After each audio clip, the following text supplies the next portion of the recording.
hurricane.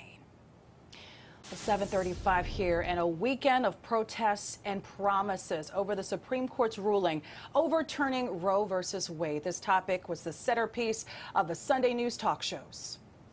Look at the fact that what the Supreme Court did was fix a wrong decision that was made many years ago and now give the power back to the states. What they said is that the Constitution does not guarantee a right to an abortion.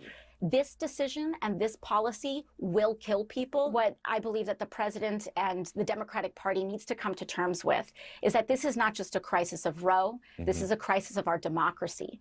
The Supreme Court has dramatically overreached its authority. And at this point, only Congress can restore abortion protections. And this morning, we're joined by Congressman Ritchie Torres to find out what it will take to make that happen. Good morning, Congressman. Thank you so much for joining us. We appreciate it. An honor to be here. Well, during his speech last week, President Biden called on Congress to codify abortion law. The question is, are there enough votes to actually make that happen? Well, in the House, we passed the Women's Health Protection Act, which would statutorily codify the right to choose Roe versus Wade in federal law. It passed the House back in September, but languished in the Senate in February. What we can do in the immediate term, and what the Justice Department has done, is send a clear message to red states, to restrictionist states, that no state is allowed to prohibit abortion pills. So abortion pills remain available to those who live in states where abortion is likely to become illegal. And Congressman, we know one of the big concerns here is that this SCOTUS ruling will disproportionately affect low-income communities and people of color. Now, even though abortion does remain legal in New York, what kind of broader impact will this ruling have? Well, the court's decision overturning Roe versus Wade is one of the most disgraceful and dangerous decisions in the recent history of the United States. It opens the door to the criminalization of abortion. It opens the door to blanket bans, including in cases of rape and incest, including in cases where a woman's health is at risk. Former Vice President Mike Pence has called for a national ban on abortion. Justice Clarence Thomas has called for the overruling of cases that protect the right to privacy, the right to use contraception, the right to sexual intimacy, the right to marriage equality. So the consequences of the decision will extend far beyond reproductive rights. It will affect every single American.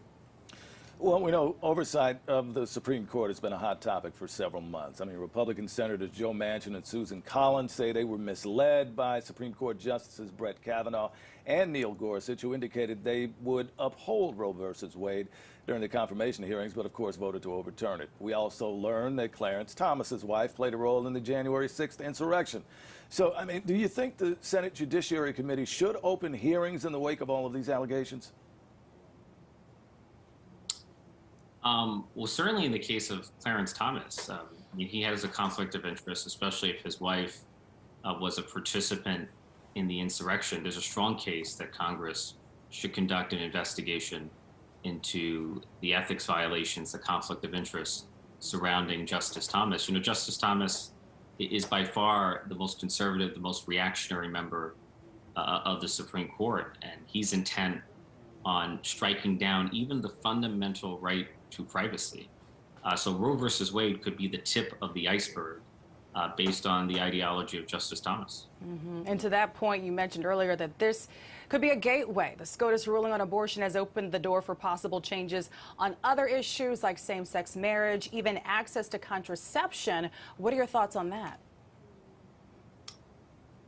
Yeah, so Justice Thomas is on a crusade against a legal doctrine known as substantive due process, which protects the right to interracial marriage, the right to same-sex marriage, the right to privacy. Justice Thomas has declared war on all of those rights and the doctrine of substantive due process upon which those rights depend. And so I'm concerned that the logic of Justice Alito's opinion in the abortion case could lead to dangerous places, which is a reminder that we cannot take progress for granted. We have to keep fighting. There's no greater threat to civil rights and human rights in the United States than the right-wing judicial activism of the Supreme Court. Now, Congressman, earlier last week, SCOTUS also overturned concealed weapon permit laws, which lifts restrictions on gun owners in New York. A lot of people were dreading this decision. What kind of ramifications do you think this is going to have for the city and the state? So before the decision, in order to obtain a gun in New York City, you had to demonstrate proper cause. You had to demonstrate that you had a special need to carry a firearm in public for self-defense. The Supreme Court struck down the proper cause requirement, which has the effect of establishing a general right to carry a firearm in public. So we might see masses of people arm themselves in a city as densely populated as New York, which is a situation that we've never seen before, and it could have real implications for public safety. I'm concerned that the Supreme Court's decision will flood the streets with guns, and wherever you have more guns, you will have more gun violence. The United States has more gun violence than the rest of the industrialized world because we have more guns. We make up 4% of the world's population, but 40% of the world's guns. And I worry that the court's decision is going to deepen the epidemic of gun violence, which has become the leading cause of death among children and teenagers. All right. Well, Congressman Ritchie Torres, we thank you so much for joining us this morning. Thank you. We really do. Absolutely.